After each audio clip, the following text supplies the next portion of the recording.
This shading tip is going to deal with how to avoid banding in your shading.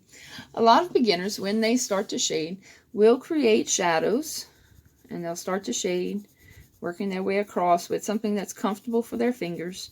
And when they're ready to move on to the next area of shading, they simply move down to the next line and then work their way across, and then move down to the next line and work their way across, and so on and so forth. Now what this does, while it does let you fill in an area, it does, as you can see, create areas of overlapping. That overlapping is a little darker than the shading around it. It creates a band of darker shading. Now, to avoid this, but still have a comfortable motion of your hand, there are a couple of different things that people do. Some people like to shade with more of an oval shape instead of lines, because they believe that creates a smoother shadow. And it absolutely can. However, if you are still doing it in sections, like that first example, it's still going to create banding.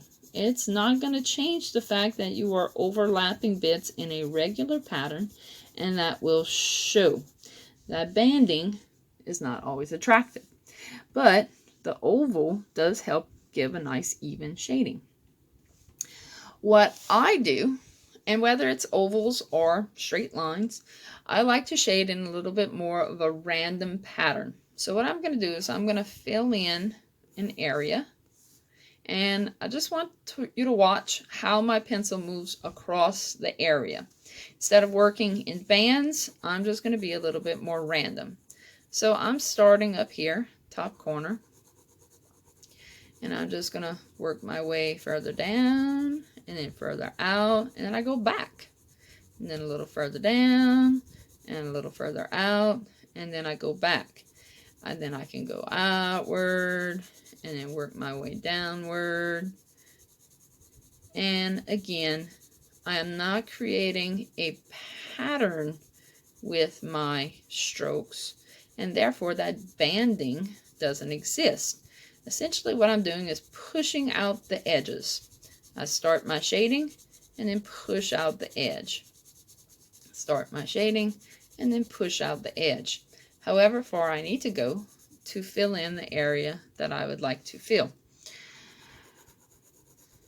Now, if you do find that you're starting to band, then start working a little bit more randomly. Try not to work in a pattern, and therefore your shading will not create a band of patterns.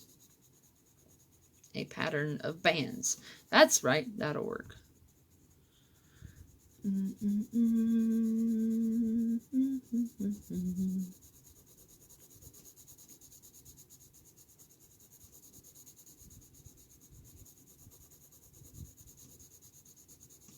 This constant back and forth motion of my shading pencil avoids creating a pattern, and therefore avoids that beginner shading banding.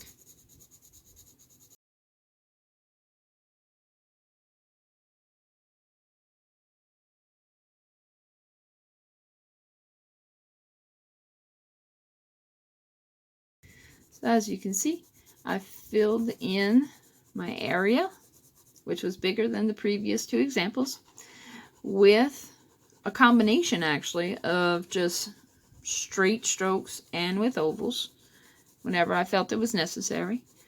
But because I did not follow a pattern with my shading, I created a nice even gray all the way across instead of the banding as you see in these two examples.